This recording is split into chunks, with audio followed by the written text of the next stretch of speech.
ये कहानी है एक इचिरो नाम के गरीब लड़के की, जिसका इस दुनिया में कोई भी नहीं था। वो एक प्रोग्रामर है जो दिन रात जॉब करता है और थक कर सो जाता है। जब उसकी आंख खुलती है वो एक दूसरी दुनिया में रिकानेट हो चुका था, जहाँ पर उसे कुछ सिस्टम और कुछ चीट स्किल मिलती हैं, जिससे हमारा मेन कैरेक्टर ओवर पावर बनने के सफर पे निकल जाता है। कहानी के शुरुआत में हमें हमारा मेन कैरेक्टर सुजुकी को दिखाया जाता है। वो एक ऐसी कंपनी में जॉब करता था जहाँ पर गेमिंग प्रोग्राम डिजाइन किए जाते हैं।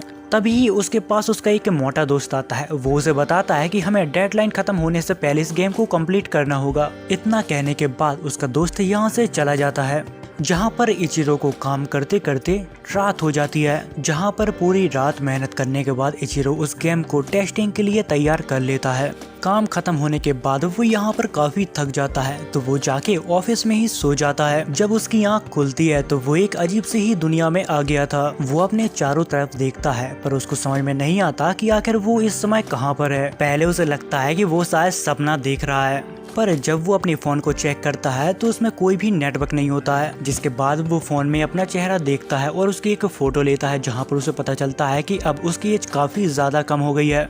पर उसे ये सब अभी भी एक सपना लग रहा था। पर उसे एक बात अभी भी काफी अजीब लगती है, क्योंकि जिस गेम के ऊपर वो काम कर रहा था उसके कंट्रोल उसके सामने थे। तभी वो अपने कंट्रोल्स को टच करता है, जहाँ पर वो सभी अच्छे से वर्क कर रहे थे। अब ये सब देख के उसे एक बात तो समझ आ गई थी कि वो गलती से गेम की दुनिया में रिकार्नेट हो चुका है। जिस पर वो कहता है कि अगर ये गेम है तो इसमें बग और ग्लिचेस तो होंगे ही होंगे। जिसके बाद वो अपना मैप खोल के देखता है, जिससे उसे ये पता चलेगा कि वो आखिर अभी किस जगह पे है। जहाँ पर उसे पता लगता है कि वो अभी ड्रैगन वैली के अंदर है। तो इसका मतलब है कि यहाँ पर कुछ ही देर में काफी सारे मॉन्स्टर आ जाएंगे, इसलिए वो अपने हथियारों को ढूंढने लगता है। कुछ ही देर में यहाँ पर काफी सारे मॉन्स्टर आ जाते हैं, जहाँ पर वो उनका लेवल को चेक करता है, पर उन सभी का लेवल उससे काफी ज्यादा था। इसलिए वो यहाँ पर छिपने का डिसाइड करता है, क्योंकि अभी उसका लेवल 1 है, वो सीधे सीधे उनसे नहीं बढ़ सकता। लेकिन वो यहाँ पर छिप पाता है इससे पहले लिजार्ड का लीडर उसको देख लेता है और उसके ऊपर एरो शूट करवाने लगता है। तभी इचिरो को एक एरो लग जाता है, जिससे उसका खून निकलने लगता है। अब वो ये तो समझ गया था अगर मैं गेम में मरा तो शायद मैं हकीकत में भी मर जाऊं,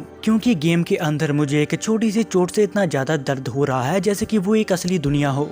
ये सब देखने के बाद वो अपनी जान बचाकर छिपने की कोशिश करने लगता है, जिस वजह से उसके सारे अटैक यूज हो जाते हैं। तभी वो आसमान की तरफ देखता है, जहाँ पर एक ग्लिच के वजह से वैली के अंदर काफी सारे उल्का पिंड गिरने लगते हैं, जिस वजह से वो सभी मॉन्स्टर मारे जाते हैं। पर वो भी वैली में था तो उसके ऊपर भी उल्का पिंड गिरने लगे थे, जहाँ पर वो अपनी जान बचाने की कोशिश करता है और वो नोटिस करता है कि उसका लेवल अब धीरे धीरे बढ़ने लगा है। कुछ समय बाद वहाँ पर मेटेओराइट गिरना बंद हो जाते हैं। जब वो बाहर जाके देखता है तो वहाँ पर काफी बड़े बड़े गड्ढे बन चुके थे। उसी के साथ अब उस जगह पे बारिश गिरना भी चालू हो गई थी। इतना सब होने के बाद यहाँ पर लिजर्ड का लीडर अभी भी जिंदा था, जिसके बाद वो इचिरो को अपनी स्वॉर्ड देता है ताकि युद्ध बराबरी का हो। लेकिन वो स्वॉर्ड इतनी ज्यादा भारी थी कि इचिरो उसको पकड़ के सही से खड़ा नहीं हो पा रहा था। जिसके बाद उन मॉन्स्टरों का लीडर उसके ऊपर एक हमला करता है, जिस वजह से इचिरो को काफी चोट लग जाती है। अब चोट खाने के बाद वो ये तो समझ गया था कि वो उसके साथ सीधे सीधे फाइट तो नहीं कर सकता, जहाँ पर वो अपनी जान बचाने के लिए उसके हमले को डॉच करने की कोशिश करने लगता है। जहाँ पर इचिरो कहता है कि मैं इस गेम में इतनी आसानी से तो नहीं मर सकता। जिसके बाद वो अपनी पूरी ताकत के साथ उस मॉन्स्टर के ऊपर अपनी स्वॉर्ड को थ्रो करता है, पर इचिरो के एक ही हमले से वो मॉन्स्टर यहाँ पर खत्म हो जाता है। जहाँ पर वो अपने हाथों को देखता है और नोटिस करता है कि अचानक उसकी बॉडी में बहुत ही ज्यादा ताकत आ गई थी। जिसके बाद वो एक जगह पे बैठ जाता है और सोचने लगता है कि मैं शायद इस दुनिया में फंस चुका हूँ। जिसके बाद वो यहाँ पर लॉग आउट का बटन ढूंढने लगता है ताकि वो अपने असली दुनिया में पहुंच सके। पर वो लॉग आउट का बटन ढूंढते ढूंढते थक जाता है, जहाँ पर उसे पता चलता है कि वो शायद इस दुनिया से अब कभी बाहर नहीं निकल सकता। तभी उसका ध्यान अपने कंधे की तरफ जाता है, जहाँ पर वो नोटिस करता है कि उसकी चोट अब पूरी तरह से ठीक हो गई है। जिसके बाद वो अपने स्टेटर को चेक करता है, जहाँ पर वो देखता है कि उसकी हेल्थ फुल है, उसका लेवल 310 चला गया है। उसी के साथ उसके सारे स्टेटर मैक्स लेवल पर थे। तभी वो अपनी मेटेओर वाली स्किल को देखता है, जो फिलहाल में ऑफ थी। फिर वो उसे ऑन करता है। वो उसे सिर्फ एक बार ट्राई करके देखना चाहता था, क्योंकि आज उसने ही उसकी जान बचाई थी। वो यहाँ पर एक लोकेशन को लॉक करके वहाँ पर मेटेओर की बारिश करवा देता है, पर वो मेटेओर काफी ज्यादा बड़े थे। जब वो जमीन को टच करती हैं तो यहाँ पर काफी बड़े बड़े ब्लास्ट होने लगते हैं। जिसके बाद शाम हो जाती है जहाँ पर हमें इचिरो को बैठे हुए दिखाया जाता है, जहाँ पर वो सोच रहा था कि ये मैजिक सच में बहुत ही ज्यादा ताकतवर है। अगर मैं इस मैजिक को हर वक्त इस्तेमाल करूँ तो मैं इस गेम का सबसे बड़ा विलन बन जाऊंगा। जिसके बाद वो उस स्किल को ऑफ कर देता है ताकि वो इस गेम का हीरो बनने के चक्कर में कहीं इस गेम का विलन न बन जाए। अब वो यहाँ पर ऐसी जगह पे था जहाँ पर बहुत ज्यादा गर्मी होती है, तो उसको यहाँ पर काफी प्यास लगने लगी थी। तभी वो अपनी इन्वेंटरी में चेक करता है कि उसके पास पानी है या नहीं। पर जब वो अपने इन्वेंटरी को देखता है तो यहाँ पर शॉक हो जाता है, क्योंकि उसके पास एक से एक बेहतरीन आइटम थे। जिस पर वो सोचता है कि मैंने शायद उस लिजार्ड को मारा है जिस पर मुझे इतने आइटम की लूट मिली है। जिसके बाद वो अपनी काम की चीज यानी कि वाटर पाउच को बाहर निकालता है और पानी पीने लगता है, जहाँ पर वो हमें बताता है कि इस बॉटल के अंदर अनलिमिटेड पानी है। तभी उसे अपने पास्ट के बारे में याद आता है, जहाँ पर वो सोचता है कि मैं अपनी दुनिया में इतना ज्यादा बेकारी था कि मुझे 24-24 घंटे काम करना पड़ता था, पर यहाँ ऐसा नहीं है, मैं यहाँ पर अंबानी को भी खरीद सकता हूँ। जिसके बाद वो अपने स्किल पॉइंट को चेक करता है, वो भी काफी ज्यादा थे।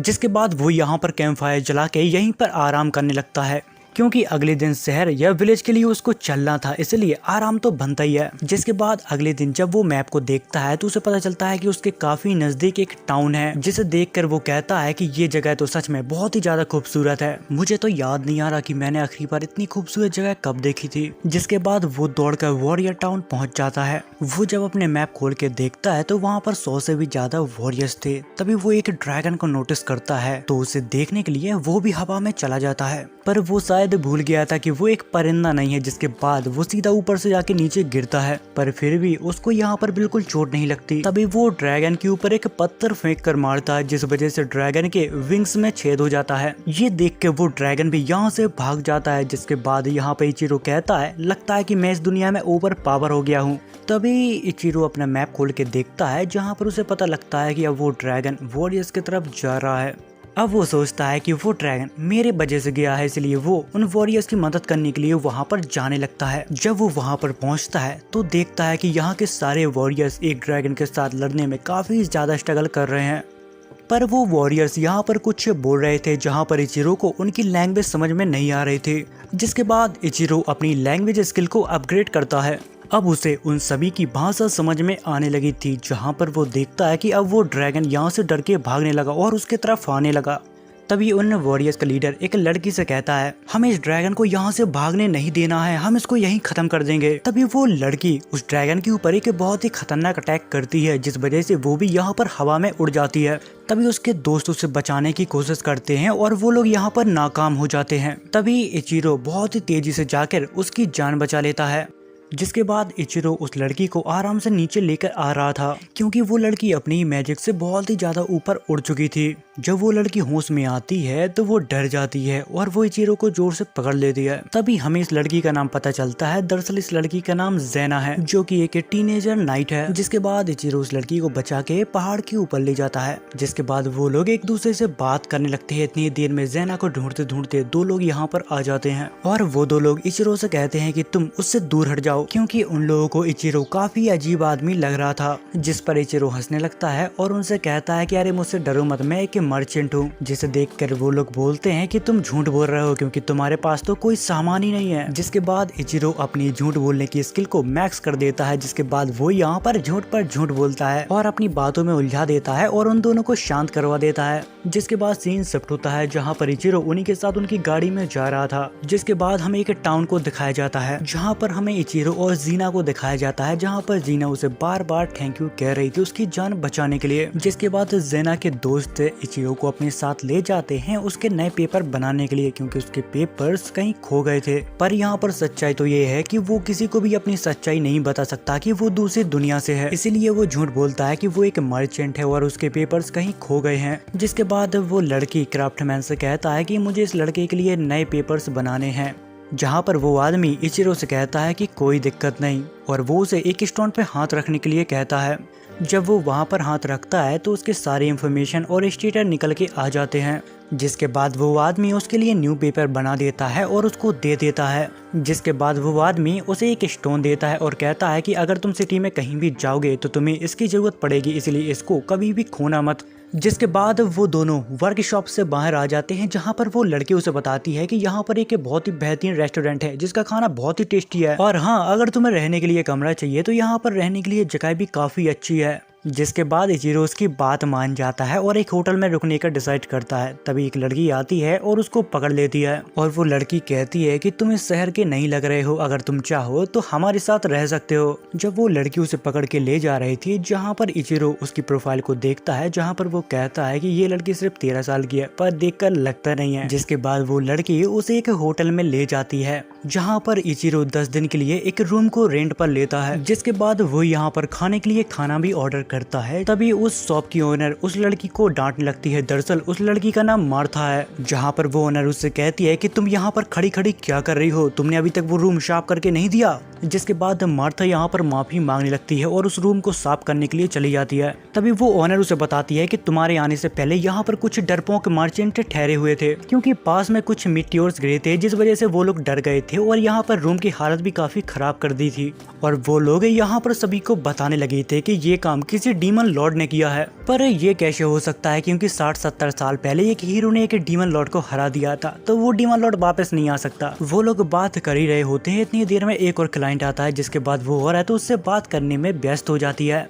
जिसके बाद इचिरो अपना यहाँ पर खाना खाने लगता है। उसको ये खाना काफी ज्यादा टेस्टी लगता है। इतनी ही देर में यहाँ पर मार्था आ जाती है और वो इचिरो से कहती है कि मैंने कहा था ना कि तुम्हें ये जगह बहुत अच्छी लगेगी। जिस पर इचिरो कहता है कि हाँ, पर तुम मुझे कुछ शॉप दिखा सकती हो, क्योंकि मुझे कुछ आइटम खरीदना है। जिस पर मार्था हाँ कहती है और उसे मार्केट ले जाती है। तभी हमें वहाँ पर एक डेमी ह्यूमंस को दिखाया जाता है, जहाँ पर एक इंसान उसे धक्का मार के नीचे गिरा देता है और वो आदमी कहता है कि तुम लोग यहाँ पर क्यों आए हो, तुम्हें पता है ना कि ये जगह तुम्हारी नहीं है और तुम यहाँ पर जिंदा नहीं रह सकते।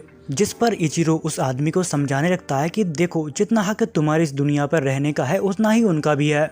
जिस पर वो आदमी इचिरो के ऊपर गुस्सा होने लगता है और कहता है कि अगर ये तुम्हारे साथ है तो तुम इसे अपनी ही सिटी में रखो। इतना कहने के बाद वो आदमी यहाँ से चला जाता है। उसके जाने के बाद इचिरो उन बच्चों से बात करने लगता है और उनका सामान बांध के उन्हें वापस दे देता है, जिस पर वो बच्चे काफी खुश हो जाते हैं। जिसके बाद वो बच्चे एक लड़की के पास चले जाते हैं, जहाँ पर वो लड़की भी एक डेमी ह्यूमंस थी। वो लोग अपना पेट पालने के लिए बाजार में कुछ सामान बेचने के लिए आए थे। इतनी ही देर में यहाँ पर मार्था आती है। वो इचिरो से कहती है कि तुम डेमी ह्यूमन से काफी अच्छे से बात कर रहे थे। जिस पर इचिरो से कहता है तो क्या हुआ, तुम्हें कोई दिक्कत है क्या।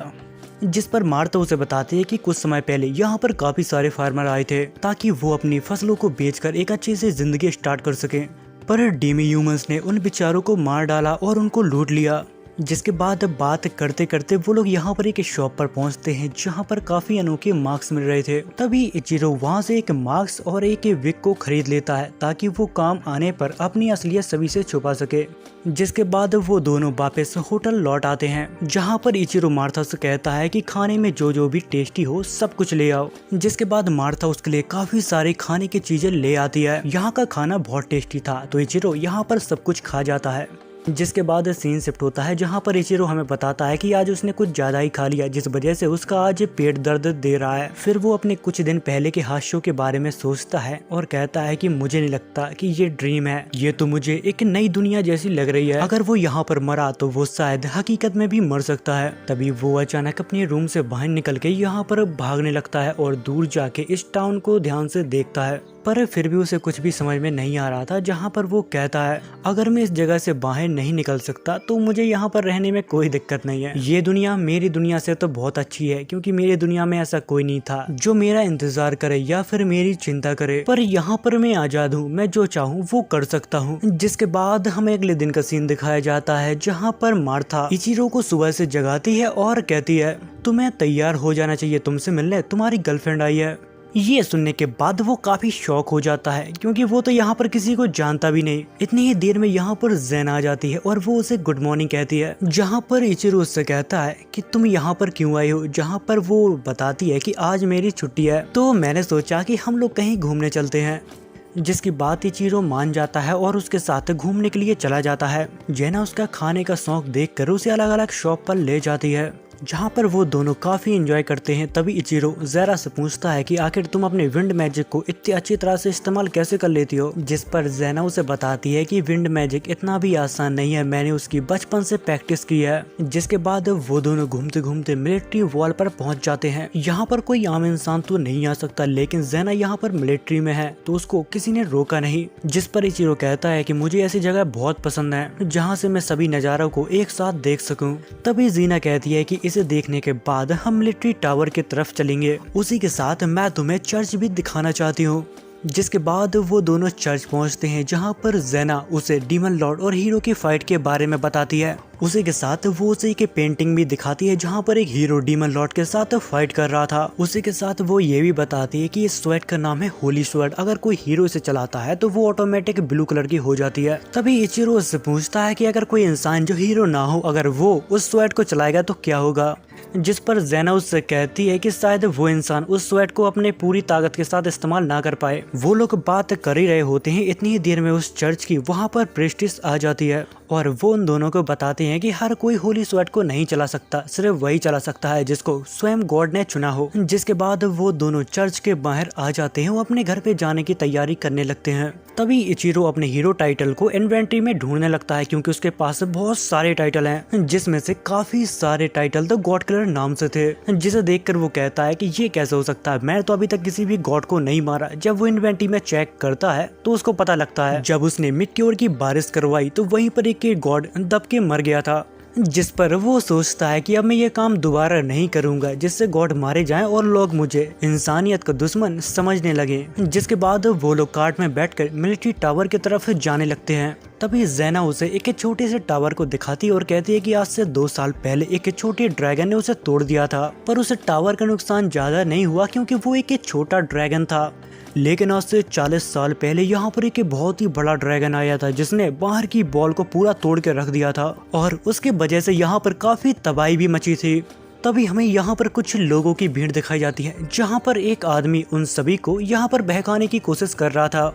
वो आदमी सबसे कहता है कि भले ये लोग डीमन ना हो, पर ये लोग ये कोई डीमन से कम भी नहीं है। वो यहाँ पर लोगों के बीच अपनी पत्थर की शेल ज्यादा करना चाहता था और सभी से कहता है कि मेरे पत्थर खरीदो और इन सभी को मारो। वो लोग ऐसा करने ही वाले थे, इतनी ही देर में वहाँ पर ज़ेना आ जाती है और वो उन सभी को रोकती है, लेकिन वो लोग उसको ही उल्टा सीधा कहने लगते हैं। ये सब होते हुए इचिरो भी दूर से देख रहा था, पर वो वहाँ पर जाने से पहले उन सभी की अच्छे से चेकिंग करता है, जहाँ पर उसे पता चलता है कि कुछ बदमाश उन बेचारे डेमी ह्यूमंस को फंसाना चाहता है। तभी वो लोग उन डेमी ह्यूमंस के ऊपर पत्थर फेंकने लगते हैं, जहाँ पर ज़ेना अपने मैजिक से उन लोगों को बचा रही थी। दूसरी तरफ इचिरो लोगों के बीच में कुछ बदमाशों को देखता है, वो उन्हें हटाने की कोशिश करता है क्योंकि वही लोग ये दंगा भड़का रहे थे। जिसके बाद इचिरो उनके लीडर को पकड़ के लोगों को हवाले कर देता है और उन सभी को समझाने की कोशिश करता है कि ये आदमी आप सभी को भड़काने की कोशिश कर रहा था, ताकि सभी लोगों को बेवकूफ बना के वो यहाँ पर अच्छे पैसे छाप सकें। ये बातें वो लोगों को बता ही रहा था। इतनी देर में उस लीडर के अंदर एक डीमन जागने लगता है। तभी इचिरो उन बच्चों से कहता है कि तुम यहाँ पर सुरक्षित नहीं हो, तुम चाहो तो मेरे साथ चल सकते हो। जिस पर डेमी ह्यूमंस कहते हैं कि हम आपके साथ नहीं चल सकते क्योंकि हमारे मास्टर ने यहाँ से जाने के लिए मना किया है। यहाँ पर उन लोगों की बात हो पाती है, इतनी देर में वो डीमन यहाँ पर एक्टिवेट हो जाता है और यहाँ पर एक स्पेल कास्ट कर देता है, जिस वजह से सभी लोग यहाँ पर एक ही जगह पे फ्रीज हो जाते हैं और अचानक एक जगह पे टेलीपोर्ट हो जाते हैं।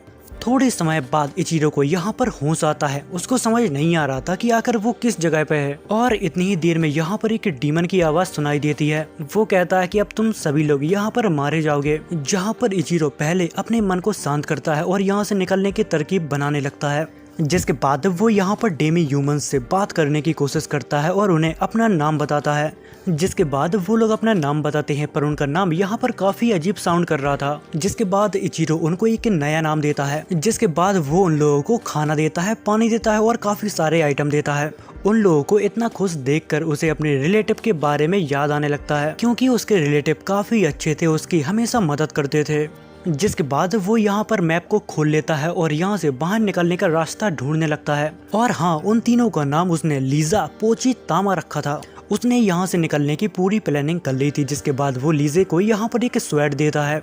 जिसके बाद वो लोग यहाँ से जाने लगते हैं। उसी के साथ वो सबको बताता है कि अगर तुम्हारे सामने कोई मॉन्स्टर आ जाए तो तुम्हें क्या करना है। वो लोग कुछ ही दूर पहुँच पाते हैं, इतनी देर में उनका सामना एक मॉन्स्टर से होता है। तब लीजे उसे बताती है कि वो मॉन्स्टर अभी किसी को खा रहा है, तो हमारे पास मौका है और हम उस मॉन्स्टर को खत्म कर सकते हैं। जिस पर इचिरो सोचने लगता है कि ये मुझसे बहुत ही ज्यादा कमजोर है, लेकिन इसको पता है कि कब लोहा गर्म है, कब हथौड़ा मारना है। तभी इचिरो अपने मैजिक गन को बाहर निकालता है और उसके लेवल को मैक्स करता है और एक ही झटके में उस मॉन्स्टर को खत्म कर देता है। जिसके बाद वो उस मॉन्स्टर के बॉडी पार्ट से वो एक खंजर बनाता है और तमा को दे देता है ताकि वो अपनी रक्षा कर सके। उसी के साथ वो उस मॉन्स्टर का कोर भी निकाल लेते हैं। जिसके बाद वो लोग यहाँ से फिर से आगे की तरफ बढ़ जाते हैं। फिर वो उन तीनों की तरफ देखता है और सोचता है कि अगर इसी तरह से मैं सभी मॉन्स्टर को मारता रहूं, जिस वजह से इन लोगों की स्किल इंप्रूव नहीं कर पाएगी और ये लोग मेरे ऊपर निर्भर हो जाएंगे। जिसके बाद इचिरो उन सभी को कुछ न कुछ काम दे देता है ताकि उन सभी का थोड़ा अनुभव बढ़ जाए। वो लोग कुछ दूर चल पाते हैं, इतनी देर में उनके सामने एक बड़ा मॉन्स्टर आ जाता है। यहाँ पर इचिरो नहीं चाहता था कि वो अकेले उस मॉन्स्टर को हराए। जिसके बाद वो यहाँ पर अपनी टीम को भी शामिल करता है ताकि उन सभी का अनुभव बढ़ जाए और हाँ, डेंजर सिचुएशन को कैसे संभालना है वो भी वो लोग सीख जाएं। जहाँ पर थोड़ी देर बाद वो लोग उस मॉन्स्टर को मार गिराते हैं। जिसके बाद उन सभी को यहाँ पर काफी सारे मॉन्स्टर मिलते हैं जिनको हरा के वो लोग थक जाते हैं। जिसके बाद वो सभी लोग यहाँ पर आराम करने का डिसाइड करते हैं और यहाँ पर खाना भी खाते हैं। खाना खाने के बाद वो लोग यहाँ पर सो जाते हैं। जहाँ पर इचिरो सोचता है कि जिस रफ्तार से हम लोग आगे बढ़ रहे हैं, मुझे यकीन है कि हम लोग बहुत ही जल्दी इस जगह से बाहर निकल जाएंगे। जिसके बाद वो लोग आगे बढ़ते हैं जहाँ पर उनका सामना एक स्लाइम से होता है। उसे एक मामूली स्लाइम समझ के इचिरो उसके ऊपर फायर मैजिक से अटैक करता है, लेकिन उस स्लाइम को उससे कुछ भी फर्क नहीं पड़ता। तभी लीजा उसके कोर को डिस्ट्रॉय कर देती है और उसे बताते हैं कि स्लाइम को सबसे आसानी से मारने का तरीका उसके कोर को डिस्ट्रॉय करना है। यहाँ पर थोड़ी देर बाद जब वो लोग थोड़ा और आगे बढ़ते हैं, जहाँ पर उनका सामना होता है कि 40 लेवल के एक बीस्ट से। वो बीस्ट इचिरो को देखकर सीधे उसके ऊपर हमला कर देता है। तभी उसे एक ट्रैप दिखता है जहाँ पर वो उस बीस्ट को वहाँ पर कैद कर देता है। जिसके बाद वो लोग थोड़ा और आगे बढ़ते हैं जहां पर उन्हें कुछ लोग मिलते हैं जो ट्रैप में फंसे हुए थे। इचिरो ये सब देखकर अपनी टीम की मदद लेकर सभी लोगों को यहां पर फ्री करने लगता है और वहां पर एक से एक रईस आदमी थे जो उनकी जान बचाने के लिए उनको शुक्रिया अदा कहते हैं। तभी हमें एक लड़के की चिल्लाती हुई आवाज सुनाई देती है जहाँ पर वो पोची के ऊपर नाराज हो रहा था। वो काफी गुस्से में पोची से कहता है कि ला ये खंजर मुझे दे दे, लेकिन पोची अपना हथियार उसे देने से मना कर देती है। और हाँ, अब तक तो इस लड़के का चेहरा देख के आप लोग समझ ही गए होंगे कि ये कौन है, जो कुछ समय पहले इन लोगों से काफी बदतमीजी कर रहा था। पर उसके बुरे बर्ताव के वजह से इचिरो पोची को वापस अपने पास बुला लेता है। फिर वो उस लड़के से कहता है कि अभी हम लोग काफी ज्यादा बिजी हैं, इसलिए हम लोग यहाँ से जा रहे हैं। जिस पर वो लड़का कहता है कि अरे तुम कहाँ जा रहे हो, पहले मुझे तुम यहाँ से निकालो, उसके बाद मैं तुम्हें बताता हूँ। तभी एक मैजिशियन जिसको इचिरो ने बचाया है वो उसको डराते हुए कहता है कि तुम जरा अपना मुंह बंद रखोगे। ये देखकर वो लड़का यहाँ पर बिल्कुल चुप हो जाता है। जिसके बाद वो यहाँ पर सभी लोगों को बचा लेते हैं और फिर आगे बढ़ जाते हैं जहाँ पर वो लोग देखते हैं कि मॉन्स्टर और डीमंस के बीच फाइट हो रही है। उनके पीछे पीछे वो लड़का भी वहाँ पर पहुँच जाता है और वो कहता है कि जब तक मेरे पास तलवार है मैं किसी से भी नहीं डरता। इतनी ही देर में उसके सामने एक स्लाइम मॉन्स्टर आ जाता है जिसका सामना वो नहीं कर पा रहा था। जहां पर उसका आज खेल खत्म होने वाला था, इतनी देर में वहां पर पोची और तामा आ जाते हैं और वो उसकी जान बचा लेते हैं। दूसरी तरफ इचिरो की नजर जाती है ज़ेना की तरफ, जहां पर एक स्लाइम मॉन्स्टर ने उसको जकड़ के रखा था। जिसके बाद इचिरो उसके पास जाता है और उसकी जान बचा लेता है। ये देखकर ज़ेना यहाँ पर रोने लगती है और कहती है कि मुझे तुम्हारी बहुत ज्यादा चिंता हो रही थी। तभी हमें यहाँ पर प्रीस्ट को दिखाया जाता है जहाँ पर इचिरो उसे बता देता है कि आखिर तुम्हें किस तरह से स्लाइम को खत्म करना है। थोड़ी देर बाद वहाँ के सभी मॉन्स्टर मारे जाते हैं। जिसके बाद यहाँ पर अब काफी सारे लोग हो गए थे, तो वो लोग दरवाजा खोलने की कोशिश करते हैं। जिसके बाद इचिरो अपने मैप में देखता है कि हम लोग सही जा रहे हैं या फिर यहाँ से निकलने का दूसरा कोई रास्ता है। यहाँ से निकलने का उसे दूसरा रास्ता भी मिल जाता है, पर वो इतना भी आसान नहीं था। तभी यहाँ पर सोल्जरों को एक खजाना मिलता है, जहाँ पर वो खोलते हैं तो उसके अंदर से एक डीमन बाहर निकलता है, जिसे देखकर यहाँ के सभी नाइट लड़ने के लिए तैयार हो जाते हैं। लेकिन वो डीमन कोई आम डीमन नहीं था, वो सभी के अंदर एक छलावा क्रिएट करता है। पर यहाँ पर कुछ लोग थे जिसके ऊपर उस डीमन का मैजिक असर नहीं किया। जिसके बाद वही रईस लड़का उसके ऊपर अपने मैजिक से हमला करता है, लेकिन उस डीमन को उसे ज्यादा कुछ फर्क नहीं पड़ता। तभी अचानक यहाँ पर एक बीस्ट आ जाता है जो इचिरो के ऊपर अटैक करने लगता है, जिस वजह से इचिरो एक ट्रैप के अंदर गिर जाता है। तभी इचिरो उससे लड़ने के लिए अपनी होली स्वॉर्ड को समन कर लेता है। दरअसल ये स्वॉर्ड पहले से ही उसके इन्वेंटरी में थी, क्योंकि गलती से उसने एक गॉड को मार दिया था, जिसके रिवॉर्ड में उसे एक होली स्वॉर्ड मिलती है, जहां पर वो स्वॉर्ड के साथ एक ही झटके में उस बीस्ट को फाड़ के रख देता है। जिसके बाद इचिरो अपने मास्क और विग को पहन लेता है और उस डीमन के पास चला जाता है ताकि कोई उसको ना पहचान पाए। और वो यहाँ पर सभी नाइट से कहता है कि अब तुम लोग आराम करो, मैं यहाँ पर सब कुछ संभाल लूंगा। तभी डीमन उससे कहता है कि आखिर तुम हो कौन और इतनी ताकतवर कैसे हो। तभी इचिरो उसके ऊपर एक पत्थर फेंक के मारता है जिससे वो यहाँ पर अधमरा हो जाता है, जिसे देखकर वो डीमन डर जाता है और यहाँ पर एक स्पेल कास्ट करता है जिसमें से उस डीमन के मास्टर निकलते हैं। और तभी वो नया वाला डीमन कहने लगता है कि यकीनन तुम्हारे पास होली शॉर्ड है पर मुझे कोई आम हीरो नहीं हरा सकता। जिसके बाद वो डीमन लॉर्ड उसके ऊपर हमला करता है पर उस हमले से उसको कुछ भी नहीं होता। अब वो इसको मारने की सोच रहा था जहाँ पर वो अपनी स्किल को चेक करता है पर यहाँ पर मिटियर वाली स्किल दिखती है पर वो कहता है कि मैं यहाँ पर उसको इस्तेमाल नहीं कर सकता। जिसके बाद वो यहाँ पर अपने फायर स्पेल को मैक्स आउट करता है और कहता है कि मैं अपनी पावर का एक छोटा सा हिस्सा इस्तेमाल करूंगा क्योंकि मैं नहीं चाहता यहाँ पर सभी लोग मर जाएं। जहाँ पर वो फायर मैजिक का एक छोटा सा हिस्सा इस्तेमाल करता है जिस वजह से यहाँ पर एक बहुत ही बड़ा धमाका होता है जिसको देखकर वो डीमन लॉर्ड डर जाता है। उसी के साथ यहाँ पर एक लड़का भी घबराया हुआ था क्योंकि उसने आज से पहले इतना खतरनाक फायर मैजिक नहीं देखा था और वो कहता है कि मुझे लगता है कि ये दुनिया का सबसे ताकतवर मैजिशियन है। उन सब की बातें यहाँ पर इचिरो भी सुन रहा था। जिसके बाद वो अपने वेपन को चेंज करता है क्योंकि उस वेपन से वो उसको नहीं मार सकता और फिर वो अपनी डिवाइन स्वॉर्ड को निकालता है और उसके ऊपर अटैक कर देता है जिस वजह से वो डीमन लॉर्ड यहाँ पर खत्म हो जाता है।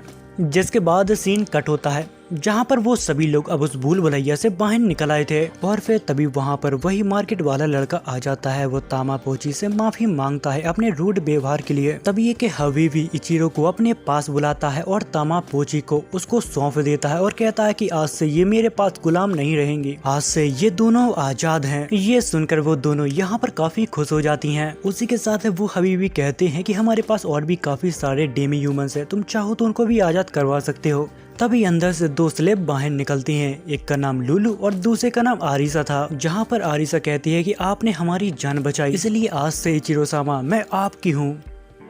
ये सुनने के बाद इचिरो काफी शॉक हो जाता है क्योंकि उसने उसे इचिरो सामा कहा था जो एक जैपनीज वर्ड है। तभी इचिरो को एक आइडिया आता है ये चेक करने के लिए कि वो जैपनीज है या नहीं। जिसके बाद वो लुलू के पास जाता है और उसके कान में कुछ कहता है और फिर वही बात वो आरिसा से भी कहता है जिस वजह से आरिसा एक बहुत ही बेकार चेहरा बना लेती है और कहती है कि इस दुनिया में सबसे गंदी चीज स्पाइडर है जिससे मैं सबसे ज्यादा नफरत करती हूँ। जिसके बाद वो लोग यहाँ से जाने लगते हैं जहाँ पर इचिरो सोचता है कि मुझे पहले से ही शक था कि ये जैपनीज है, कम से कम मुझे इस अनजानी दुनिया में कोई अपने देश का तो मिला। थोड़ी देर बाद इचिरो सभी को एक जगह पे रोकता है ताकि वो एक दूसरे को इंट्रोड्यूस करवा सके। तभी तामापोची अपने आप को आरिसा से इंट्रोड्यूस करवाती है जहाँ पर आरिसा उनके सिर पर हाथ रखती है और कहती है कि मैं आज से पहले कभी तुम जैसे प्यारी लड़कियों से नहीं मिली। जिसके बाद उन लोगों को यहाँ पर भूख लगने लगती है। तभी इचिरो सभी को एक रेस्टोरेंट में ले जाता है जिसके बाद वो लोग यहाँ पर खाना खाते हैं जो उन्हें बहुत ही पसंद आता है। लेकिन इचिरो यहाँ पर खाना नहीं खा रहा था, उसका ध्यान लुलू और आरिसा के कपड़े के ऊपर था क्योंकि उन दोनों ने स्लेब्स के कपड़े पहने थे। जिसके बाद वो यहाँ से चला जाता है और सभी से कहता है कि तुम लोग खाना खाओ, मुझे मार्केट से कुछ जरूरी सामान लाना था। जिसके बाद वो मार्केट से कुछ क्लॉथ खरीदता है। तभी रास्ते में उसे कुछ खाने की महक आती है जिसके बाद वो उसे भी पैक करवा लेता है। जब वो यहाँ से जा रहा था तभी रास्ते में उसे कुछ भूखे डेमी ह्यूमंस मिलते हैं जिसे देखकर उसे दया आ जाती है और वो उसे अपने पैकेट दे देता है। जिसके बाद वो होटल पहुंचता है जहां पर तामापोची और एरिसा उसका इंतजार कर रहे थे। वो कहते हैं कि हमारे ऊपर ये कपड़े कैसे लग रहे हैं। जिसके बाद सीन शिफ्ट होता है जहां पर इचिरो मार्था की मॉम के पास जाता है और उनसे कहता है कि हमें कुछ और रूम चाहिए। जिस पर वो कहती हैं कि मैं तुम्हें रूम तो दे दूंगी पर यहाँ पर कुछ लोग हैं जो डेमी ह्यूमन से बहुत नफरत करते हैं। जिसे देखकर यहाँ पर तामापोची डर जाते हैं। तभी आरिसा इचिरो का हाथ पकड़ के कहती है कि आप बहुत ही अच्छे हो मास्टर। तभी हमें एरिसा की पावर दिखाई जाती है जहां पर वो किसी को भी कंट्रोल कर सकती है। वो यहाँ के सभी लोगों को कंट्रोल करके उनके बीच से डेमी ह्यूमंस का डर हटा देती है। जिसके बाद लोग यहाँ पर नॉर्मल हो जाते हैं जैसे कि यहाँ पर कुछ हुआ ही नहीं था। जिसके बाद इचिरो से थैंक यू कहता है और सभी को उनके कमरे में छोड़ देता है। जिसके बाद हमें अगले दिन का सीन दिखाया जाता है जहाँ पर मार्था और ज़ैना उसे सुबह सुबह से जगाने के लिए आए थे। तभी इचिरो जागता है और कहता है कि शोर मत मचाओ, मैं जाग गया हूँ। पर वो दोनों अचानक यहाँ पर उसके ऊपर काफी ज्यादा गुस्सा होने लगती है क्योंकि उनने कुछ ऐसा देख लिया था जिससे ज़ैना यहाँ पर बहुत ही ज्यादा नाराज होती है क्योंकि उसने लुलू को देख लिया था उसके कमरे के अंदर, वो भी उसके साथ ही सो रही थी। ये सब देखकर ज़ैना यहाँ से नाराज होके चली जाती है। तभी इचिरो अपने कपड़े पहनकर खिड़की से नीचे कूद जाता है और ज़ैना को समझाने की कोशिश करता है। वो उससे कहता है कि देखो तुम्हें गलत फहमी हुई है, जैसा तुम्हें लगता है वैसा कुछ भी नहीं है। जिसके बाद वो सारी की सारी बातें उसे बता देता है। ये सुनने के बाद ज़ेना कहती है कि तो फिर ये बात है, जिसके बाद इचिरो उसकी तारीफें करने लगता है। ये सुनकर ज़ेना यहाँ पर खुश हो जाती है। तभी हमें अरीसा को दिखाया जाता है जो उन दोनों की बातों को सुनकर यहाँ पर मुस्कुरा रही थी। तभी इचिरो उसके सिर पर उंगली मारता है और कहता है कि सभी को बुला लाओ। जिसके बाद अरीसा उन सभी को बुलाने के लिए यहाँ पर दौड़ के चली जाती है, जिसे देख कर इचिरो को लगता है कि रात को उसने मुझसे कुछ कहा था कि जब वो इस दुनिया में आई थी, जब उसने अपने पुराने यादों के साथ लोगों की मदद करने का सोचा था, लेकिन पहले सब कुछ ठीक था और फिर धीरे धीरे लोगों के बीच बंटवारा होना चालू हो गया और इसी का फायदा एक दुश्मन ने उठाया और राजा को मार डाला, जिससे उस देश के ऊपर डीमन अटैक करने लगे और उस देश की अर्थव्यवस्था बिल्कुल खराब हो गई। जब वो देश तबाह हो रहा था, जिसके बाद वो लोग अपनी जान बचा के वहाँ से भाग गए और अपने लिए रहने के लिए एक नई जगह ढूंढने लगे। पर वो लोग बहुत ही भूखे थे। जिसके बाद वो एक स्लेब से मिले, जहाँ पर स्लेब्स ने उन्हें खाना पीना दिया, पर बदले में उन्हें अपना गुलाम बना लिया। जिसके बाद अरीसा यहाँ पर सभी लोगों को बुला लाती है, पर यहाँ पर लुलू नहीं आई थी क्योंकि उसकी तबीयत आज खराब थी। जिसके बाद इचिरो अरीसा को बहुत सारे पैसे देता है और कहता है कि हमारे ग्रुप को जिस भी चीज की जरूरत हो वो तुम खरीद के लाओगी, आज से ये तुम्हारा काम है। तभी अरीसा उसके कान में कहती है कि ये बहुत ज्यादा पैसे हैं, इसलिए मैं इन पैसों को सेफ रखने के लिए इसके ऊपर मैजिक करने वाली हूँ। जिसके बाद वो लोग यहाँ से चले जाते हैं, जहाँ पर ज़ेना इचिरो से कहती है कि सच में ये लोग बहुत ही अच्छे हैं। फिर इचिरो कहता है कि मैं आज एक नई जगह ढूंढने वाला हूं ताकि ये सभी लोग एक अच्छी सुरक्षित जगह पर रह सकें। जिस पर ज़ेना कहती है कि अगर ऐसी बात है तो मैं भी तुम्हारे साथ चलूंगी। जिसके बाद वो दोनों ऑड जॉब्स के ऑफिस पहुंच जाते हैं, जहां पर उनकी मुलाकात एक नाड़ी नाम की लेडी से होती है, जहां पर इचिरो उससे कहता है कि हमें रहने के लिए एक अच्छी जगह चाहिए। जिसके बाद वो लेडी उसे काफी सारी जगह दिखाती है। अगर आपको डेमी ह्यूमस के साथ रहना है तो वेस्ट टाउन आपके लिए ज्यादा सेफ रहेगा। जिसके बाद वो लेडी उसे एक घर बताती है जो काफी सस्ते दामों में मिल रहा था, पर इचिरो को वो प्रॉपर्टी ज्यादा कुछ खास पसंद नहीं आई और फिर वो उस लेडी को दूसरी प्रॉपर्टी दिखाने के लिए कहता है। जिसके बाद वो लेडी एक मार्केट प्लेस में उसे घर बताती है, पर उसे ये भीड़ भाड़ वाली जगह ज्यादा कुछ पसंद नहीं आती। जिसके बाद वो लेडी उसे एक और घर दिखाती है जो बाहर से देखने में काफी ज्यादा अच्छा लग रहा था, पर जब वो अपने मैप में चेक करता है, जहाँ पर उसे पता लगता है कि घर के नीचे क्राइम गिल्ड की छिपने की जगह है, तभी इचिरो उस लेडी से कहता है कि इस घर की हालत देख के हमें लग रहा है कि हम यहाँ पर नहीं रह सकते, इसलिए तुम हमें कुछ और जगह दिखाओ। पर उस लेडी के पास अब कोई भी ऐसी जगह नहीं बची थी जहाँ पर डेमी ह्यूमंस अच्छे से रह सके, और वो कहती है कि अभी तो मेरे पास कोई और जगह नहीं है, अगर मिलेगी तो मैं तुम्हें जरूर इन्फॉर्म कर दूंगी। जिसके बाद वो दोनों मार्केट में आ जाते हैं, जहाँ पर उनकी मुलाकात तामा और पोची से होती है और वहीं पर एरिसा होती है। वो इचिरो से कहती है कि मेरे बाल कैसे लग रहे हैं, जिस पर इचिरो उससे कहता है कि तुम्हारे ऊपर ये कलर बहुत ही अच्छा लग रहा है और तुम अब पहले से काफी ज्यादा क्यूट लग रही हो। जिसके बाद इचिरो और ज़ेना एक एक्सेसरीज शॉप पर आ जाते हैं, जहां पर इचिरो उसे एक एयरिंग गिफ्ट करता है, जिस पर ज़ेना उसे पहन लेती है और उससे कहती है कि मैं कैसी लग रही हूँ। जिस पर इचिरो कहता है कि सच में तुम बहुत ही खूबसूरत लग रही हो। वो लोग यहाँ पर बात कर ही रहे होते हैं, इतनी ही देर में यहाँ पर तामा, पोची और एरिसा आ जाते हैं, जिसे देखकर ज़ेना उस गिफ्ट को वहीं पर रख देती है। जिसके बाद हमें एक ग्राउंड का सीन दिखाया जाता है जहाँ पर परफॉर्मेंस स्टार्ट होने वाली थी, जिसे देख कर इचिरो कहता है कि मुझे ये ड्रामा और लव स्टोरी कुछ खास पसंद नहीं आई, क्योंकि मुझे पता है कि आगे क्या होने वाला है, जहां पर इस स्टोरी में सभी लोग मारे जाएंगे और हमारा मेन कैरेक्टर उसे क्लिप से फेंक दिया जाएगा। जिसके बाद वो एक अनडेड मॉन्स्टर बन जाता है और जिन लोगों ने उसको मारा था उन सभी से वो अपना बदला लेता है, पर उसका बदला पूरा हो पाता इससे पहले एक होली नाइट उसे खत्म कर देता है।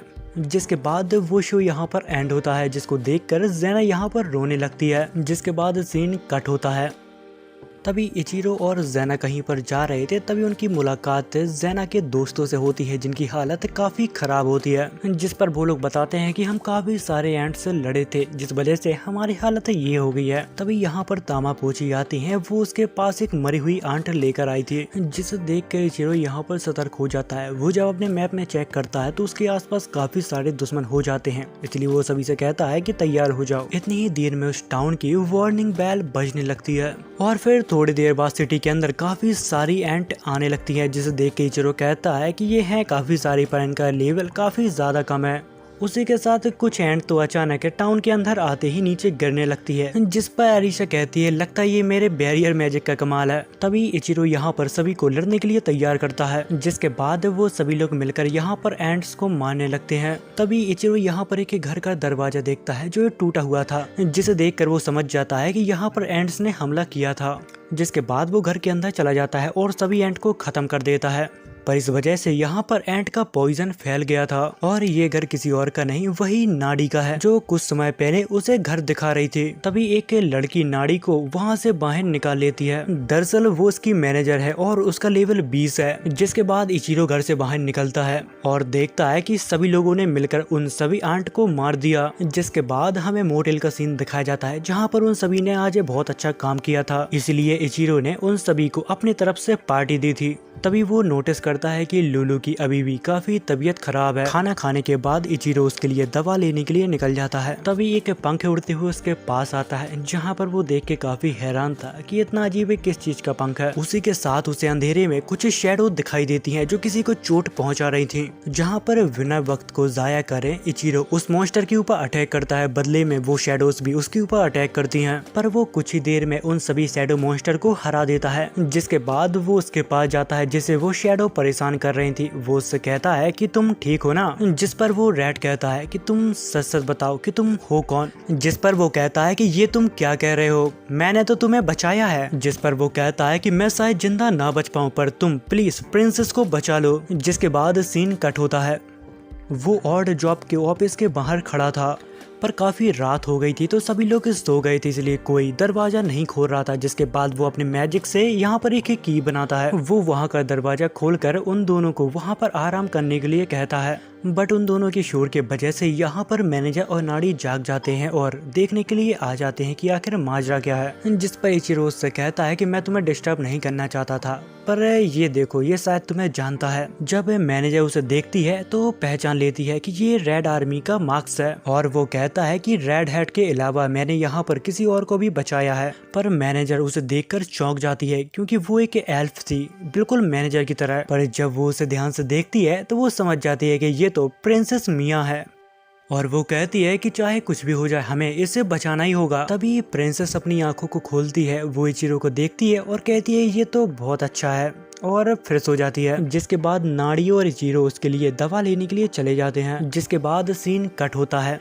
जब वो आरिसा के पास पहुंचता है तो आज की घटना के बारे में उसे सब कुछ बताता है। जिसके बाद इचिरो लुलू को जगाता है और उसको कुछ दवाइयां देता है। जिसके बाद वो वापस ऑफिस में आ जाता है और नाड़ी से पूछता है कि अब मिया की तबीयत कैसी है। जिस पर वो कहती है कि वो ठीक है, बस थोड़ी सी थकान है। जिसके बाद इचिरो मिया का स्टेटस देखता है जो अब धीरे धीरे इम्प्रूव हो रहा था। अब मिया भी नींद से जाग गई थी। जिसके बाद इचिरो उससे मिलने के लिए चला जाता है। जिसके बाद नाड़ी उसके लिए खाना लाने के लिए यहाँ से चली जाती है। तभी इचिरो मिया से पूछता है कि आखिर तुम स्पिरिट को कैसे देख सकती हो। जिस पर वो कहती है मुझे नहीं पता, पर वो काफी ज्यादा सॉफ्ट होती हैं। थोड़ी देर बाद यहाँ पर मिया खाना खा लेती है और उसको यहाँ पर नींद आने लगती है। जिसके बाद इचिरो यहाँ से जाने लगता है, लेकिन मिया उसका हाथ पकड़ लेती है और कहती है कि थोड़ी देर यहीं रुको। उसका मासूम चेहरा देखकर यहाँ पर इचिरो भी रुक जाता है। जिसके बाद वो वापस अपने घर जाता है जहाँ पर सभी लोग एंजॉय कर रहे थे। जहाँ पर इचिरो उन सभी को मिया के बारे में बताता है, जहाँ पर वो सभी लोग कहने लगते हैं कि मुझे भी उससे मिलना है।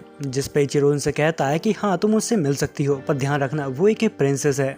जिसके बाद वो सभी लोग मिया के पास पहुंच जाते हैं और उससे बात करने की कोशिश करते हैं, पर मिया ज्यादा नहीं बोलती तो उन सभी को वो अपना नाम बताती है और शांत हो जाती है। जिसके बाद आरिसा कहने लगती है कि अरे ये तो काफी सुंदर है। जिसके बाद वो लोग यहाँ पर बातचीत करने लगते हैं। जिसके बाद सीन कट होता है और हमें इचिरो और नाड़ी को दिखाया जाता है, जहाँ पर नाड़ी उससे कहती है कि तुम एक मर्चेंट हो, फिर भी तुम्हारे पास एक कार्ड क्यों नहीं है। जिस पर वो कहता है कि कुछ समय पहले पत्थरों की बारिश हो गई थी, जिस वजह से मेरी कार्ड वहाँ पर बर्बाद हो गई थी। जिस पर नाड़ी कहती है कि कोई बात नहीं, पर मैं एक मर्चेंट को जानती हूँ जो रिटायर्ड होने वाला है, तो उसकी गाड़ी तुम्हारे काम आ सकती है। अगर तुम चाहो तो उसकी कार्ड खरीद सकते हो।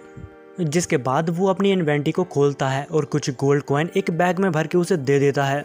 जिसके बाद हमें कुछ समय बाद का सीन दिखाया जाता है जहाँ पर इचिरो की कार्ड आ गई थी। तभी नाड़ी वहाँ पर आती है, वो उसे कुछ पेपर देके उसे उस कार्ड का ऑफिशियल ओनर बना देती है। जिसके बाद इचिरो नाड़ी से पूछता है कि आखिर मिया का घर है कहाँ पर, जहाँ पर वो बताती है कि तुम्हें साउथ की तरफ जाना है और वहाँ पर तुम्हें एक एल्फ विलेज मिलेगा, वही है उसका घर। और फिर इचिरो लुलू से कहता है कि मुझे देखो कार्ड चलानी नहीं आती, तो फिर तुम्हें ही चलाना होगा, मैं कुछ ही टाइम में तुम्हें देखकर सीख जाऊंगा। जिसके बाद वो कुछ ही दूर तक जाते हैं जहाँ पर मौसम खराब होने लगता है, जिसे देख कर इचिरो कहता है कि अब मुझे चलाने दो, क्योंकि इचिरो ने अपनी ड्राइविंग स्किल को मास्टर कर लिया था। उसी के साथ उसको काफी सारे टाइटल मिलते हैं। तभी अचानक उसे महसूस होता है कि कोई उसके ऊपर नजर रखे हैं। जिसके बाद इचिरो विलेज पहुंचता है जहां पर वो देखता है कि मिया उसका काफी टाइम से इंतजार कर रही थी। उसी के साथ मिया उससे ये भी कहती है कि अब मेरी तबीयत बहुत ही अच्छी है, मैंने अपने आप को एक मैजिक पोशन से ठीक कर लिया। तभी वो इचिरो से कहती है कि मुझे तामा पोची ने बताया कि हनी बंस काफी ज्यादा अच्छे लगते हैं, इसलिए मुझे भी वही खाना है।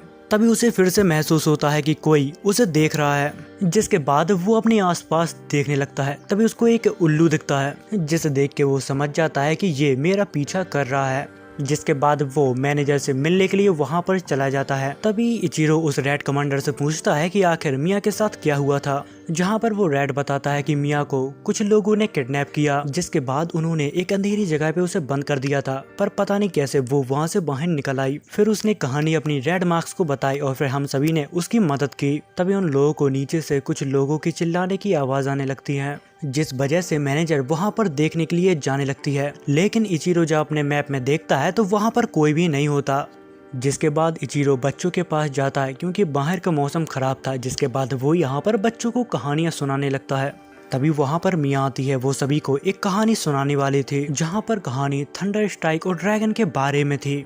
तभी इचिरो तामा को देखता है, जो किसी चीज को देखकर डर रही थी और उसके मुंह से कुछ भी आवाज नहीं निकल रही थी। जब वो भी उस तरफ देखता है तो उसे वही आउल दिखता है और फिर तभी अचानक वो आउल एक विजार्ड के अंदर ट्रांसफॉर्म हो जाता है। पर इचिरो को अभी भी समझ में नहीं आ रहा था, वो बड़े ध्यान से उसको देख रहा था।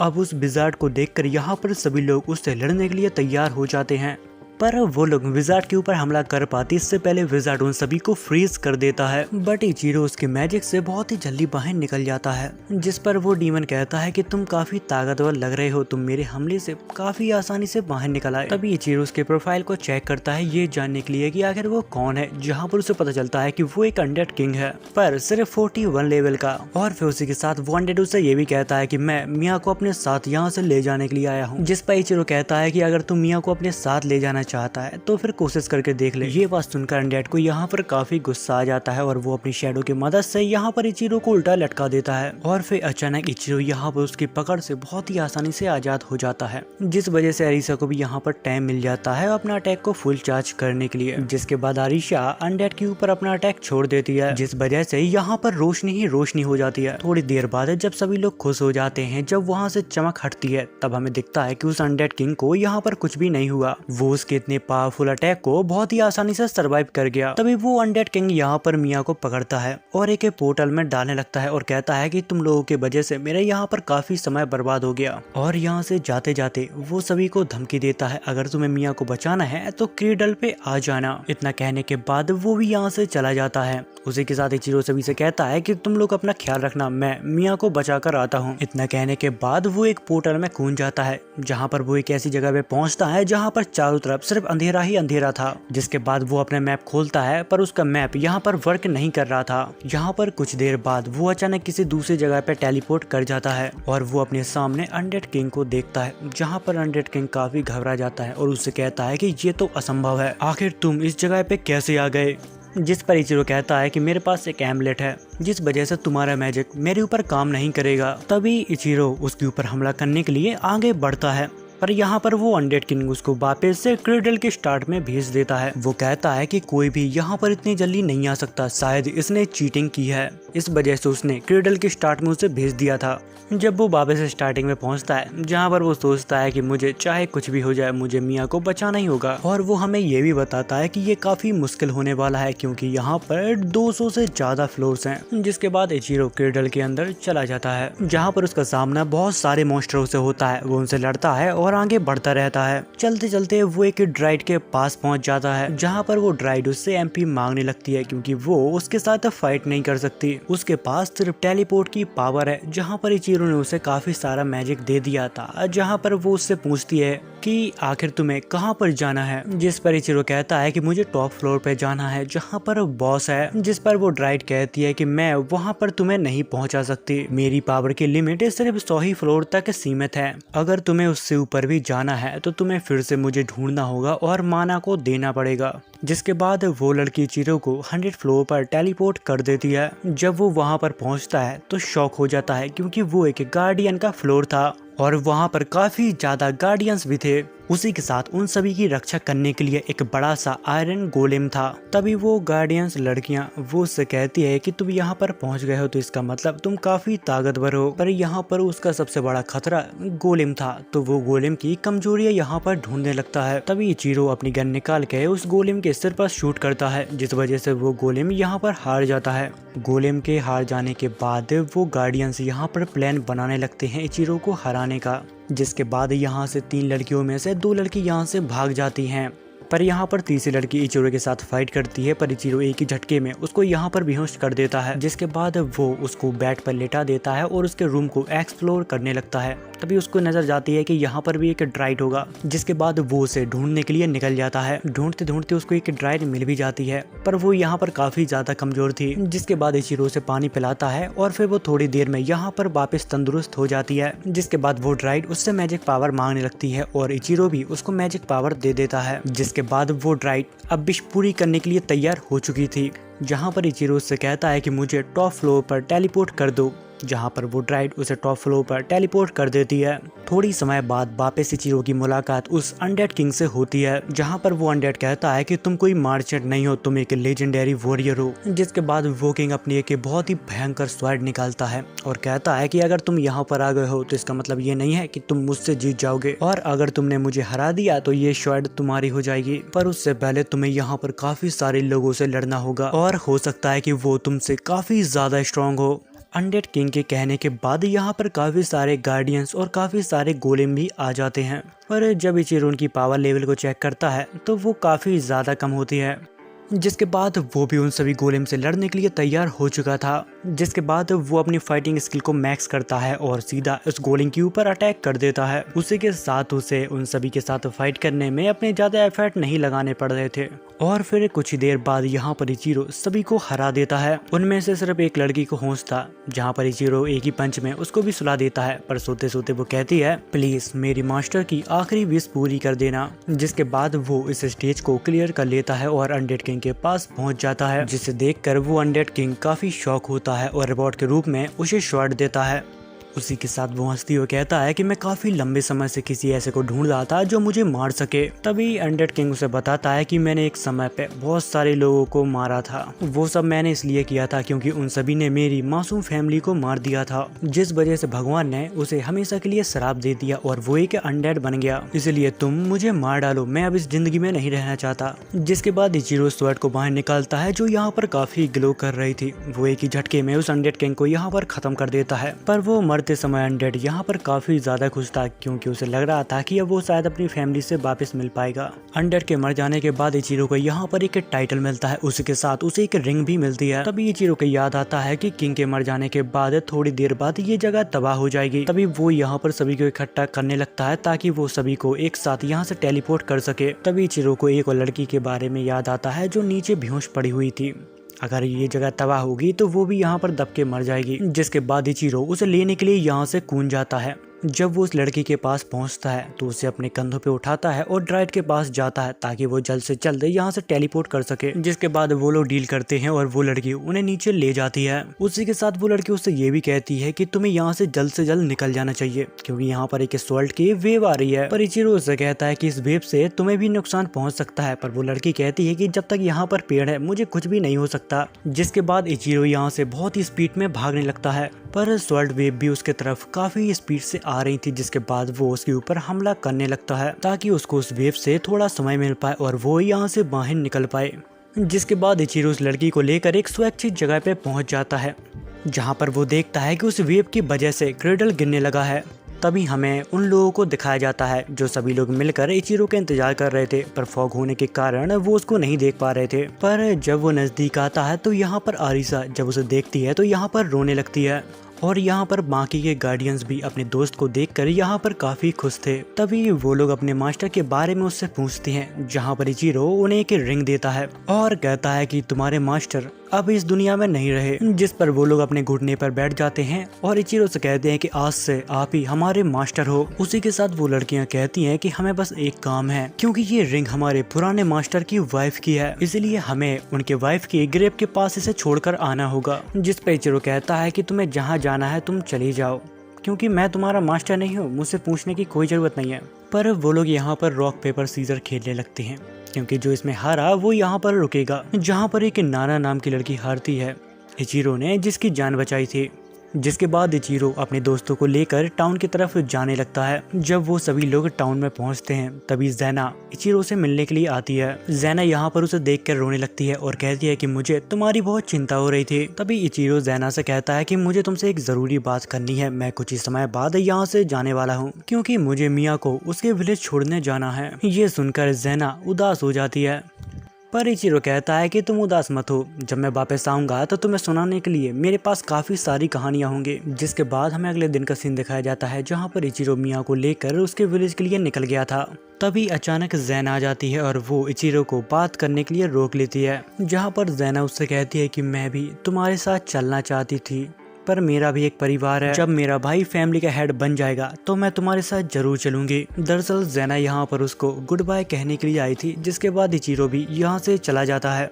सफर पे चलते चलते उन सभी को भूख लगाई थी, जहाँ पर वो एक जगह पे ब्रेक लेते हैं और खाना खाते हैं। पर यहाँ पर सभी का पेट भर जाता है, पर दूसरी तरफ लीजा सभी के लिए पैनकेक बना रही थी। तभी इचिरो उसके पास आता है और कहता है कि सभी का पेट भर गया, फिर भी तुम पैनकेक क्यों बना रही हो। जिस पर वो कहती है कि मुझे लगता है कि आगे चल के हमें फिर से भूख लगेगी, इसीलिए मैंने सोचा कि मैं पहले से ही सब कुछ बना लूं। जिस पर इचिरो कहता है कि तुम कह तो ठीक रही हो, पर हमारे पास इसे रखने के लिए जगह नहीं है। और तभी यहाँ पर आरिसा आती है। वो उन सभी को एक आइटम बॉक्स के बारे में बताती है। वो कहती है कि तुम लोग चाहो तो इसमें खाना रख सकते हो। तभी इचिरो अपने इन्वेंटरी में आइटम बॉक्स को देखता है और उसके आइटम बॉक्स को देखकर कहता है कि ये तो बिल्कुल ही डिफरेंट है, क्योंकि उसने अभी तक अपना स्टोरेज अच्छे से एक्सप्लोर नहीं किया। उसे नहीं पता कि वो क्या क्या कर सकता है। तभी जाने से पहले इचिरो अपने घोड़े का प्रोफाइल को चेक करता है, जहाँ पर उसे पता लगता है कि घोड़े को अभी कुछ आराम की और जरूरत है। तभी उसको कुछ अजीब सी जगह दिखती है, जहाँ पर वो तामापोची से कहता है कि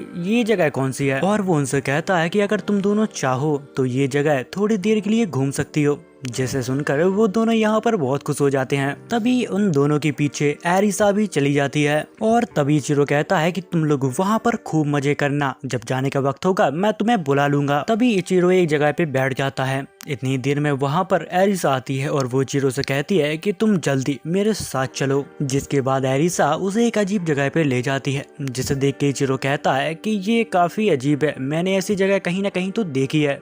तभी इचिरो अपने एक फ्लैशबैक में चला जाता है, जहाँ पर उसके सामने एक छोटी लड़की होती है और वो उसे जिंदगी के बारे में बता रही थी कि आखिर जिंदगी कितनी छोटी होती है और गॉड की जिंदगी कितनी ज्यादा होती है। तभी उसके पीछे से इचिरो आता है और वो उससे कहता है क्या रिकार्नेट रियल होता है या फिर ये सब मनगढ़ंत कहानियां हैं। तभी एरिसा उसे जगाने की कोशिश करती है, क्योंकि इचिरो अपने ख्यालों में कहीं खो गया था। इचिरो यहाँ पर अपने होश में तो आ जाता है, लेकिन फिर भी वो उसी लड़की के बारे में सोचता है कि आखिर वो कौन थी, क्योंकि वो उस लड़की से आज से पहले कभी भी नहीं मिला था। जिसके बाद इचिरो अपने पूरे होश में आ जाता है और अपनी पावर से इस जगह को जानने की कोशिश करता है, जहाँ पर उसे पता लगता है कि ये जगह एक ट्रैवल गेट है। ये बिल्कुल वैसा है जैसे कि हम गेम में चीट करके कुछ लेवल स्किप कर देते हैं।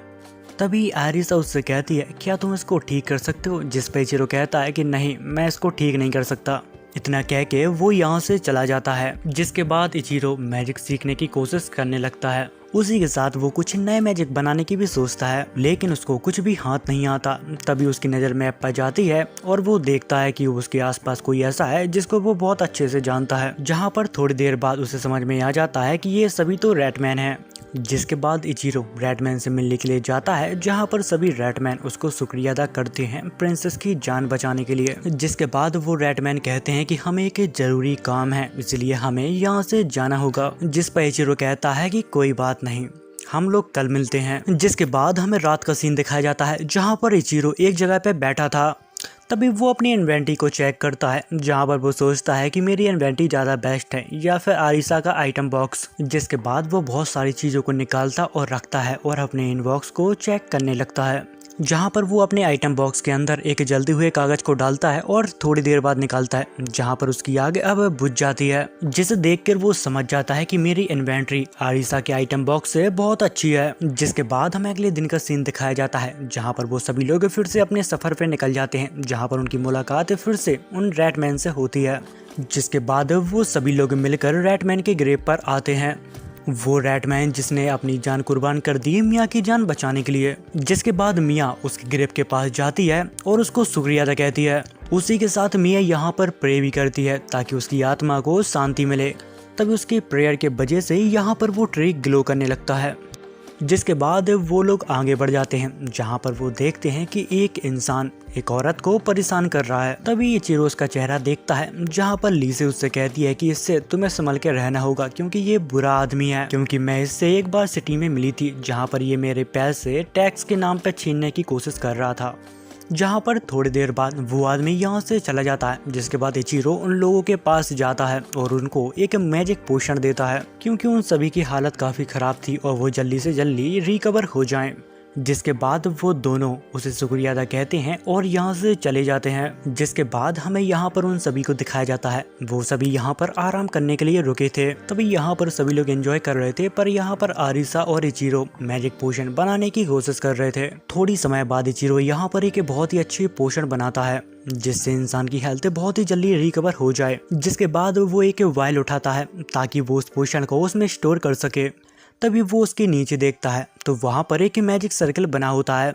तभी वो नोटिस करता है कि उसका आइटम अब खत्म होने वाला है। जिसके बाद वो अपनी आसपास की सिटी को ढूंढने लगता है। तभी मैप में उसे एक नौकी नाम की सिटी मिलती है। कुछ समय बाद वो लोग नौकी सिटी पहुंच जाते हैं। तभी वो लीसे के साथ एक शॉप पर जाता है जहाँ पर उसकी मुलाकात एक इंसान से होती है जो बहुत ही तेजी से वहाँ से भाग रहा था। जिसके बाद वो लोग शॉप के अंदर जाते हैं जहाँ पर उनकी मुलाकात एक लेडी से होती है और वो उससे पूछती है कि तुम्हें क्या क्या चाहिए। जिसके बाद इचिरो अपने सभी आइटम का नाम बता देता है कि उसको क्या क्या चाहिए।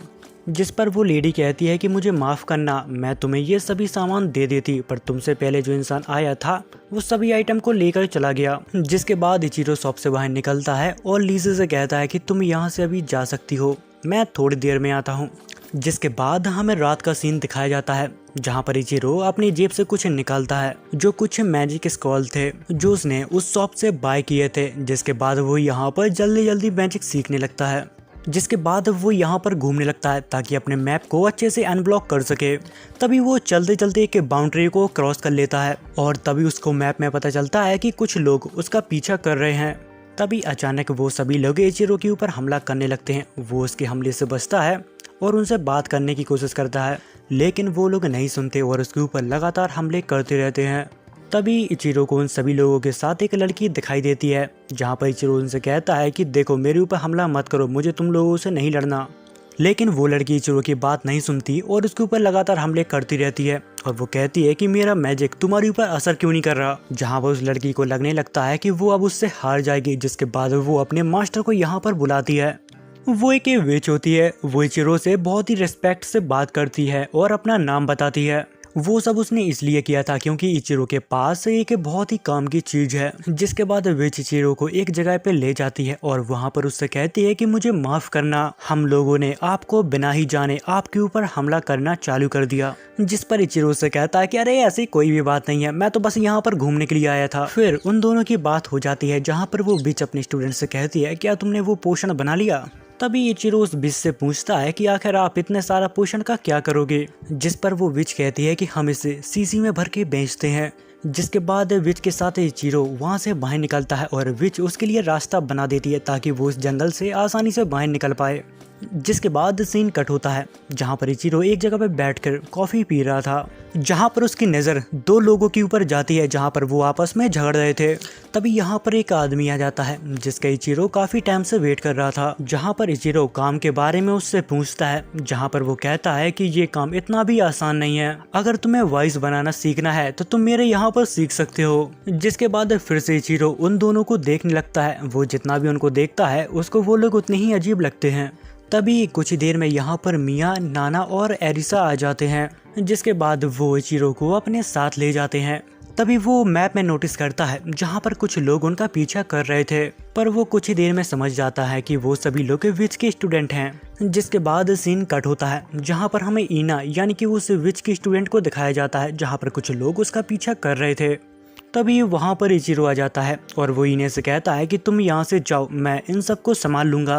पर ईना थोड़ी दूर जाती है जहाँ पर उसकी एक टक्कर हो जाती है, जिस वजह से उसका पूरा कार्ट तबाह हो जाता है, जिस वजह से उसके काफी सारे पोषण यहाँ पर खराब हो जाते हैं क्योंकि वो टूट गए थे। ये देखने के बाद ईने यहाँ पर रोने लगती है क्योंकि उन्हें बनाने में बहुत ज्यादा मेहनत लगती है। जिसके बाद सीन कट होता है जहाँ पर इचिरो एक बिजनेसमैन के पास जाता है जहाँ पर वो हमेशा ईने के पोषण खरीदता है, पर उस आदमी को अर्जेंट पोषण चाहिए थे। जिस पर इचिरो से कहता है कि हमें माफ करना, हमारा एक छोटा सा एक्सीडेंट हो गया था जिस वजह से काफी सारे पोषण खराब हो गए, इस बार हम आपको सारे पोषण डिलीवर नहीं कर पाएंगे। लेकिन वो आदमी इचिरो की बात बिल्कुल भी नहीं मानता और वो काफी गुस्से में उससे बात भी करता है। तभी इचिरो की नजर उसके पीछे खड़े हुए इंसान के ऊपर जाती है। तभी उसे याद आता है कि ये तो वही बुरा इंसान है जो कुछ लोगों को परेशान कर रहा था।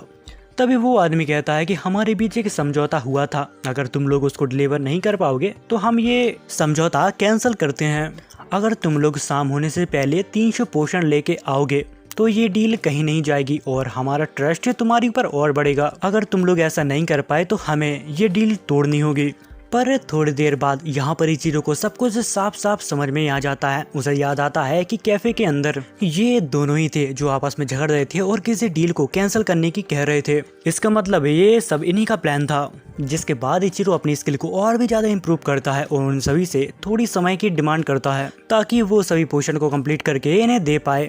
वो आदमी उसकी बातें बड़ी ही ध्यान से सुन रहा था और सोचता है कि ये लड़का सारे पोषण को एक दिन में कंप्लीट नहीं कर पाएगा। जिसके बाद वो आदमी एक नई डील का उसको एक सर्टिफिकेट दे देता है। जिसके बाद सीन कट होता है जहाँ पर इन्हें इचिरो से पूछ रही थी कि आखिर हम शाम तक इस डील को कंप्लीट कैसे करेंगे। अगर हम लोग खूब मेहनत करें तो पोषण तो बन जाएगा, पर उनको स्टोर करने के लिए हमें सीसी यानी कि वो वाइस चाहिए जो कि हमारे पास एक भी नहीं है। जिस पर इचिरो कहता है कि अरे तुम टेंशन मत लो, मेरे पास एक तरीका है।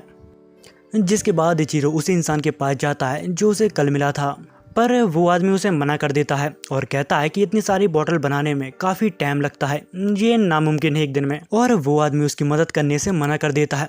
जिस पे इचिरो कहता है कि आपको नहीं मदद करनी है तो मत कीजिए, पर हमें आपका स्टोर एक दिन के लिए चाहिए ताकि हम वाइन्स बना पाएं। पर यहाँ पर वो आदमी बहुत ही अच्छी दिल का निकलता है, जहाँ पर वो कहता है कि अगर तुम्हें मेरी जरूरत या फिर मेरे स्टोर की जरूरत हो तो मैं तुम्हारी जरूर मदद करूंगा। ये सुनकर इचिरो बहुत खुश होता है और उसे थैंक यू कहता है। जब वो लोग स्टोर के अंदर आ जाते हैं जहाँ पर वो लोग वाइस बनाने की कोशिश करते हैं, लेकिन उनसे वो सही से नहीं बन पा रहे थे क्योंकि फर्स्ट टाइम था ना यार।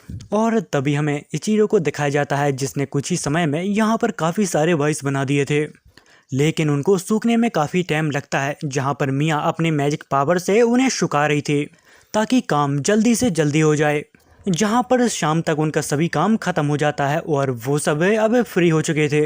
इतनी ही देर में यहाँ पर वो बुरे आदमी आ जाते हैं और वो कहते हैं कि तुमने बिना परमिशन के यहाँ पर वॉइस बनाई, जो कि ऐसा करना यहाँ पर इलीगल है। जिस पर इचिरो उनसे कहता है कि देखो हम ऐसा कुछ भी नहीं कर रहे हैं, हम यहाँ पर वॉइस बनाना सीख रहे हैं।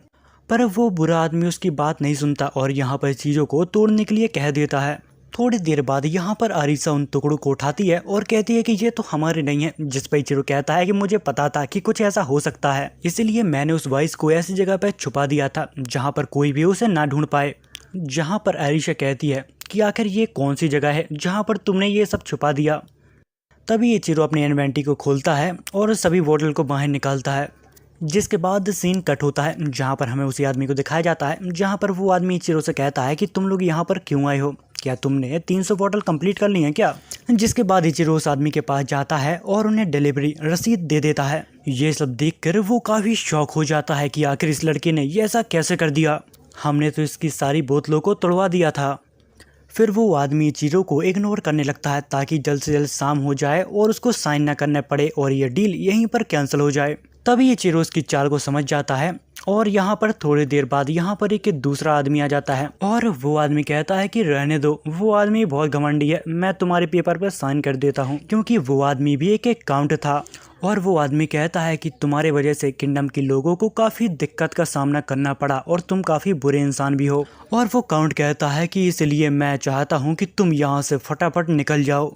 पर वो आदमी उसकी भी बात ध्यान से नहीं सुन रहा था, जिसके बाद काउंट अपनी तलवार को बाहर निकालने लगता है। इतने में ही इचिरो उन दोनों आदमी को बहुत ही अच्छी तरह से सबक सिखा देता है। इचिरो उन दोनों को इतना मारता है कि मारते मारते उनको बेहोश कर देता है, जिस पर काउंट कहता है कि तुम ये क्या कर रहे हो, ये तो मेरा काम है। जिस पर इचिरो कहता है कि आपके आसपास बच्चे हैं तो आप स्वेट से इनको सबक नहीं सिखा सकते। जिसके बाद सीन शिफ्ट होता है जहां पर इचिरो वापस अपनी टीम के साथ सफर पर निकल जाता है। जिसके बाद हमें ज़ेना को दिखाया जाता है जहां पर उसके पास एक लेटर आया हुआ था जो इचिरो ने भेजा था, जहां पर उसने अपनी जर्नी के बारे में ज़ेना को बताया था कि आखिर वो कैसी चल रही है। तो फिर आज की कहानी इतनी ही थी। अगर आपको वीडियो पसंद आई हो तो चैनल को सब्सक्राइब और वीडियो को लाइक कर देना, क्योंकि इससे मुझे जो खुशी मिलती है वो नेक्स्ट लेवल होती है। तो फिर कर लो यार।